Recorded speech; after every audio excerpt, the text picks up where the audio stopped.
అగ్రిగోల్డ్ కేసుల పరిష్కారానికి ప్రత్యేక కోర్టు ఏర్పాటు చేయడం శుభ పరిణామమని AgriGold customers and agents welfare association అధ్యక్షుడు ముప్పాళ్ల నాగేశ్వరరావు అన్నారు. 2014లో అగ్రిగోల్డ్ సంస్థ కుప్పకూరడంతో లక్షలాది మంది డిపాజిటర్లు తీవ్రంగా నష్టపోయినట్లు చెప్పారు. ఈ కేసును సిఐడికి అప్పగించిన న్యాయం కోసం బాధితులు 12 ఏళ్లుగా పోరాటం చేస్తూనే ఉన్నారన్నారు. ఈ నెల 11న ప్రభుత్వం అగ్రిగోల్డ్ కేసుల పరిష్కారానికి ప్రత్యేక కోర్టు ఏర్పాటు చేస్తూ జీవో జారీ చేయడం హర్షించదగ్గ పరిణామమని చెప్పారు. ప్రత్యేక కోర్టు ఏర్పాటు చేయించిన ప్రభుత్వానికి ఆయన కృతజ్ఞతలు తెలిపారు.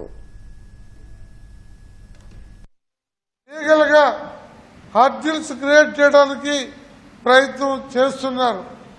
ఇప్పుడు ఏలూరులో ఉన్న ప్రత్యేక కోర్టులో 12,000 పైచలకు కేసులుంటే అందులో అగ్రిగోల్డ్ యాజమాన్యం ఏపించిన కేసులు కానీ వారి ప్రోద్బలంతో వేసిన కానీ సుమారు 385 కేసులున్నాయి.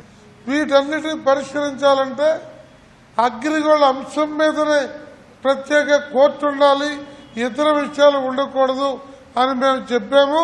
ఆ విధంగా అగ్రిగోల్డ్ మీద కేసు పెట్టారు, ఈ కోర్టు వేశారు.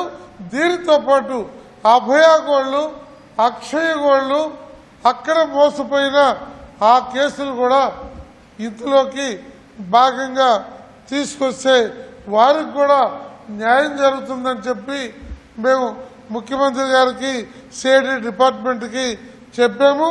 అగ్రిగోల్డ్ బాధితుల కష్టాలు డిసెంబర్ లోపు తీరేటట్టు ప్రభుత్వం అన్ని చర్యలు తీసుకోవాలని కోరుకుంటూ ముఖ్యమంత్రి గారికి ధన్యవాదాలు తెలియజేస్తున్నాము.